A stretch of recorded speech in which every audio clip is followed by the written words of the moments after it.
So I think all of this is really going to help us when it comes to fighting status quo for creating individual assets. But you know, ultimately we have to build applications. Right. And sometimes it's difficult to start to add some interactions when a designer builds a comp for an application. Or when you take that comp and you give it to a developer and they have to sort of realize the designer's vision. It could be a big challenge, I think, for some of the agents. Not for you. No, okay. Yeah, so a very common use for tools like Photoshop and Illustrator is just that, building application layouts, comps, which typically are then handed over to a developer who dissects them and chops them up and then rebuilds the application, and then the designer wants to make a tweak and change it and repeat the entire process, and it's painful. What you really want is a way to simplify the entire workflow. Now you may recall, a year or so ago there was a project code named Thermo. Thermo? Yes. Okay. Well, Thermo is now Flash Catalyst. And Flash Catalyst solves just this problem. Catalyst. Yeah, step over this way. Agents, Ryan and MJ can tell you more. Agents? Perfect. Hey. Morning. So this is a very difficult problem, and Flash Catalyst solves this in a couple of different ways. First of all, as an interaction design tool, Flash Catalyst lets you take static artwork from tools like Photoshop, Illustrator, or Fireworks, then bring that static artwork into Flash Catalyst where you can add interactions without writing any code at all. On the other side, kind of the way we help solve the design develop workflow problem is that the project you're working on in Flash Catalyst is actually just a Flex project. So a Flex developer can take that exact same project, open it up in the next generation of Flex Builder, and start adding back-end logic or connectivity to it. And as you add those interactions in Flash Catalyst, you're actually generating well-formed Flex MXML code. That's great.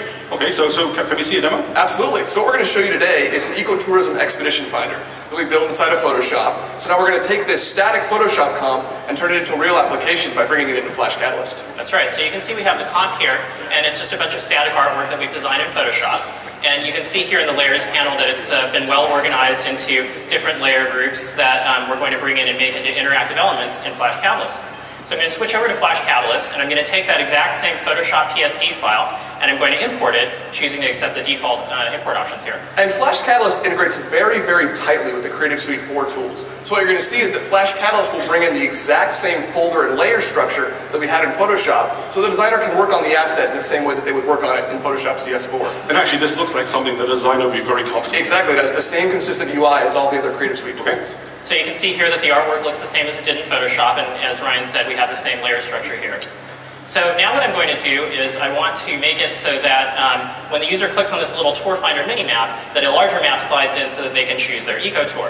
So what I'm going to do is I'm actually going to create a new page. Now pages in Catalyst are just the different places that the user can go in your design and your experience as they interact with it. So I'm going to just name the page, first page is main, and the second page is map. And what Catalyst makes it easy to do is build transitions between these pages. So on the map page, I'm going to go ahead and show this big map here. And then on the main page, on the first page, I don't actually want the map to show up right away. What I want to do is I want to start it off the screen to the right, and then have it slide on with a nice smooth transition. So I'm going to start out by showing it here. And then what I'm going to do is I'm just going to grab that artwork, and I'm going to drag it over to the right here off the artboard. Okay. And then I'm going to turn it off. Okay, so now it looks the same as it did before. But now if we look in the timelines panel, you can see that we've automatically created a default transition. So if I play it here, we get a nice smooth slide and fade effect automatically. Now I want to tweak that a little bit. I want to make it so that the move takes a little bit longer, so I can just grab this move effect, I can resize it to be 1 second instead of half a second, and now we have a nice smooth slower. Great. Okay. All right, so that's good. We set up the transition. Now I need to actually make it so the user can click on this mini-map to play that transition. So what I'm going to do is I'm going to grab that artwork here, and then I'm going to convert it into a button component. And components are just like interactive widgets with a set of built-in behaviors. What's unique about Flash Catalyst is we can turn any piece of freeform artwork into a component. So the components you create here are going to look very unique to any other component development kit that you've seen.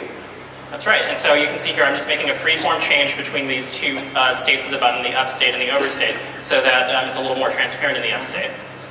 So we have a layer action there, and now I can go ahead and just very simply say on click, play transition to state, map. And so when the user clicks on that, the map will slide on, and we'll see that when we run the project later. So now I'm here back on the map, and I want to add a control here that makes it so that the user can zoom in on the map. And I have the artwork for that over here in Adobe Illustrator CS4. So you can see if we look in the layers panel in Illustrator here, that we just have vector artwork, gradient, standard vector artwork, nothing special in there. So now there's a pretty complex process to import that into Flash Catalyst. It's actually very easy. All I have to do is say copy, switch into Flash Catalyst, and say paste. And now we're importing that content into Flash Catalyst. Impressive. We've trained our agents well, I see. Yes. So now I'm going to just drag that artwork over here, and I'm going to go ahead and convert it now to a vertical scroll bar component. So again, it's very easy to take this freeform artwork that doesn't really look like a normal scroll bar and just say, hey, make it a scroll bar. So now we've done that, and now I have to do a little bit more work to tell Catalyst what's the portion of the artwork that the user can slide around. We call that the thumb. So I'm going to go in the Layers panel here and just quickly select it. It's got the gradient and a couple little arrows in it, and then I can just say, convert it to the thumb. And then I can select the background artwork here, and I can say, convert that to the track, which is the part that the thumb slides around on. And if we dive into the thumb now, you can see that the artwork that we've created a button component out of it. It's just got 4 states, a mouse over state, a mouse down state, but we haven't changed any of them yet, so they all look like the original artwork.